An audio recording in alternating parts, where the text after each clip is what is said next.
Hey everybody, DIY Coach Al over here at Lawn Care and Home Repair. And I, like probably some, if not many of you, in the transition zone with the cool season grass, at least over here where I am in Maryland, central, northern Maryland, southern Maryland, we have had a stretch of really nice weather as far as the temperature being good. We have been in the 70s today. We're already up to 87. I think it's going to go back down tomorrow to the 70s, and we're going to have a stretch of weather in the 70s. But we've been dealing with the heat, some humidity, and we've had some showers. You know what that means? It means that it's right condition for fungus. And I've already had what looks to be a few areas of dollar spot. I went ahead and spot sprayed those because I knew I needed to do an overall application. So today, I also haven't, it just dawned on me, the grass has been looking so good, I actually haven't put any fert on it. And since I think I did my first application maybe 5-6 weeks ago, and I like to feed my grass every 2 to 3 weeks. So what I'm gonna do today, since I have to deal with fungus or put a fungicide down and also need to put some fert down, I'm gonna be going with the Gunner today. Gunner, the active ingredient in this is Propiconazole. So I'm going to be using Gunner along with this simple lawn solution. This is a 16-4-8, 16% nitrogen, 4% phosphorus, and 8% potassium. The nitrogen is going to help to get the lawn to green up and to grow.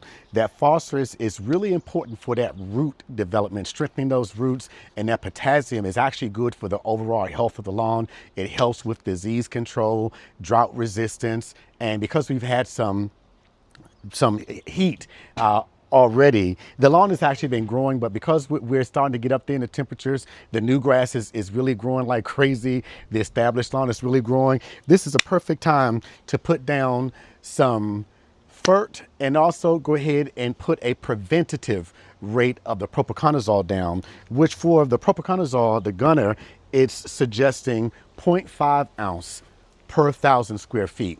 So I'm going to be doing about 10,000, about 7 to 8,000 square feet today. What I like about this is that I can tank mix my Gunner with my fertilizer.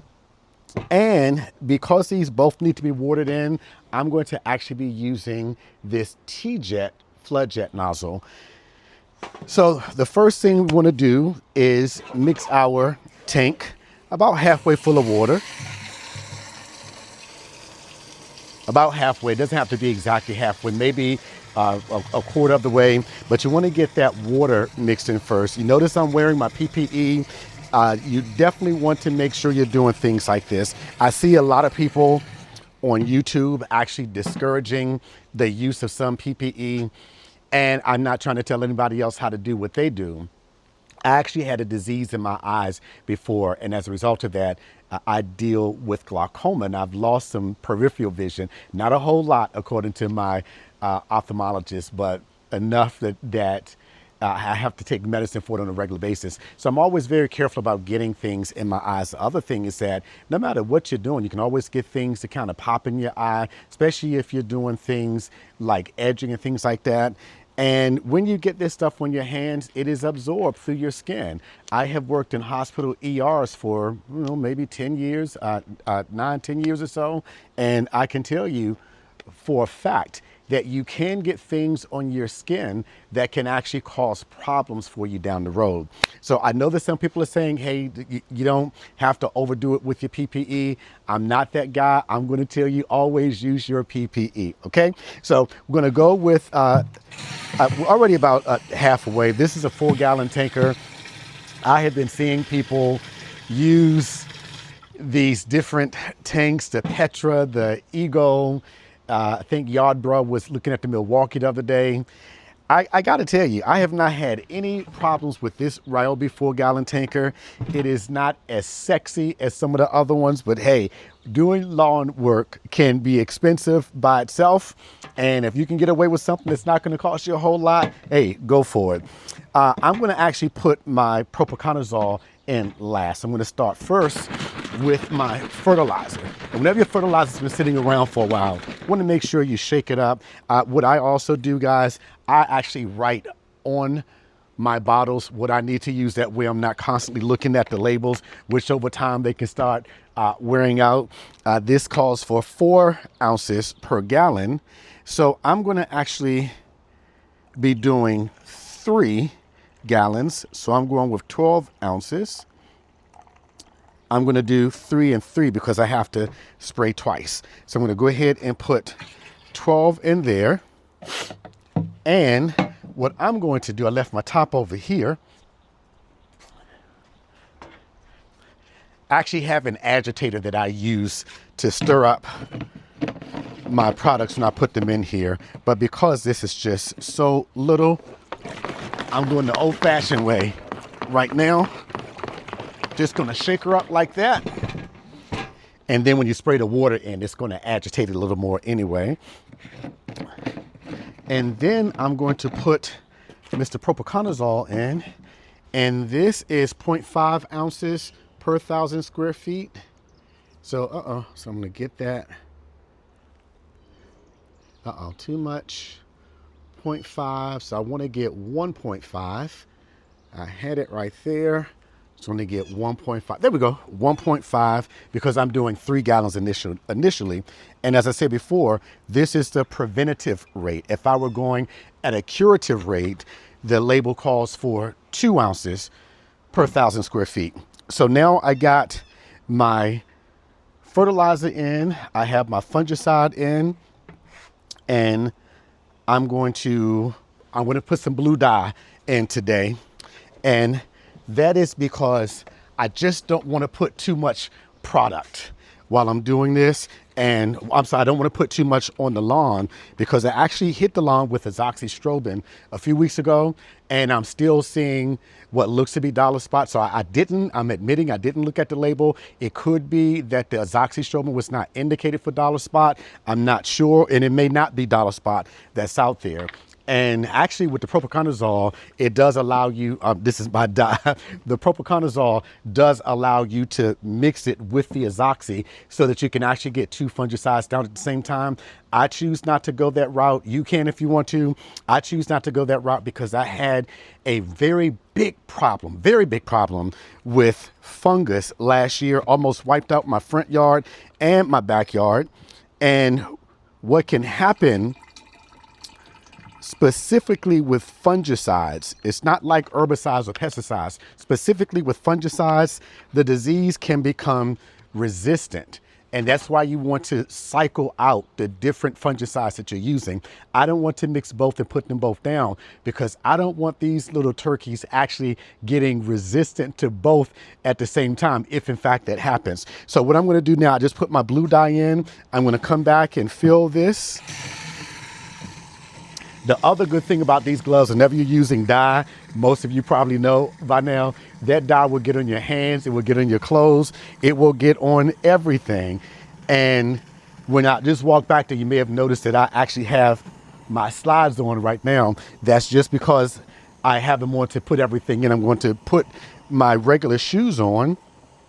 Other thing with this, because this is going to be uptaken through the roots, I'm using the flood jet, as I said. I want this to get into the soil. So I'm not going to be using a non-ionic surfactant. Now, if I had an issue like rust or some other fungicides that's going to be on the leaves, then I would be using a surfactant because I'd want it to stick to that leaf to actually kill the outbreak. But what I want this to do is to get into the soil. So I will not be using a surfactant with this. Almost there. So what I'm going to do is put you guys on hold. I'm going to go and get my agitator. I'm going to stir this up really good because it is a little too heavy now for me to shake it up that way. Going to get my agitator, stir this up. Then we're going to come back and we're going to put some on the lawn. Be right back. Alrighty guys, so I have finished putting down my fertilizer, my 1648 fertilizer, and I have also put down the fungicide. So I just want to remind you the reason why I used the blue dye. Not sure how this is going to look on camera, but because I was putting down two products, the fertilizer and the fungicide, I wanted to make sure that I was hitting everything. So the benefit of that blue dye is that from the vantage point up there where my camera is, I can stand up there, I can come out and see if in fact I've missed anything, depending upon what the weather's like, if it's cloudy or if it's sunny. You may not always see spots that you may have missed. The other thing I wanted to mention too, with why I use the flood jet or the drop jet, I use those two interchangeably instead of a fan or a mist sprayer, was because depending upon what the weather is like, when you use more of a fan jet tip, which I use when I want to put something down with a foliar uptake, whenever you're using a fan jet, if it's windy, not sure if you can see the wind blowing the trees swaying in the background. It's not too windy today, but that drop jet, they're heavier. They allow that liquid product to get to the ground without being dispersed by the mist. With that, whether you're using a drop jet, flood jet, or a fan jet, you always want to make sure you're not holding it too high when it's misty. The whole purpose of using a backpack sprayer is to make sure your product is getting on the grass. When you have those really windy days, that wind is going to blow those finer droplets from the fan sprayer, the fan tip. It's going to blow it all around. So you want to make sure, these products are expensive. You want to make sure that you are getting your money's worth, and you also want to make sure you're getting your product in your grass. My grass right now, as I said, I hadn't put any fertilizer down in maybe 4 or 5 weeks or so, but I had made sure this last winter, this spring, I made sure I was on top of it. So I had a little extra wiggle room in order for me to make sure my grass was still looking good. Now, the other thing I wanted to mention, I use my backpack sprayer here because I'm using a fungicide and a fertilizer. I can put those both in there. I'm gonna wash my sprayer out. You guys don't have to do that. I don't always use the blue dye, and there are times when I use the blue dye and I don't wash this out. If I'm just putting some water in to mix with whatever I'm putting in my grass, that blue dye will actually get over everything. I'm one of those people who I do not use my tank mixer to put non-selective herbicides in. I don't want to have that glyphosate hanging around in the tank, and I'm just putting down some fertilizers, some urea, some RGX, root growth stimulant, or something like that, and then I actually have some of that non-selective herbicide that's in that's going to kill everything. So I do not use my tank sprayer when I'm using my glyphosate. I actually have a number of tank sprayers that I use for different things. I have my Spectracide in here when I just want to do some weed control, some spot control. And then I also have some smaller that I use with the Ryobi. I did a report on this. So I may put the higher concentrate of the fungicide in here for when I have spots of fungus or something like that. So I would advise that you can get these, this HDX I got from Home Depot. I think it was like $11 or something like that. The one for glyphosate, I got that one because it specifically had the glyphosate label on there, the Roundup. So whenever I pick that up, it has Roundup on there. I know that I'm using Roundup. Hey, you guys, this has been a wonderful day already. I'm gonna go ahead and clean my tank out. I just wanted to show you guys, you know, what the lawn is looking like. It's looking good. I think this time of year, most of us can enjoy it. I know my friends down in the South, I listened to Mr. Ferguson. I think he had a video out on yesterday talking about the drought. We haven't had a drought. We actually have rain coming today. That's another reason why I put this out now. Saves me some money on my water. Unlike you, Mr. Ferguson, I don't have well water. I use city water. And last year, I'm going to do a video about watering too. Last year, I actually had a $2,000 water bill. Yikes. The wife reminded me of that today or yesterday when she saw me running the sprinkler for something. But I want you guys to enjoy doing your lawn. Hey, this is supposed to be fun. It's a way to engage with the community who likes to do things like this. I appreciate you guys who have subscribed to the channel. I'm going to ask that if this video was helpful, do me a favor and hit that like button up there. And please also subscribe to the channel. I would really appreciate that. I'm going to throw some videos up here that's going to help you to get your lawn popping this lawn care season. Hey, you all have a wonderful day. And like I always say, on purpose, reach down and try to pick somebody else up who can't do anything to pay you back. I give you my word, there's no greater feeling in life than knowing you've helped somebody who can't help you. God bless you. You all have a good day.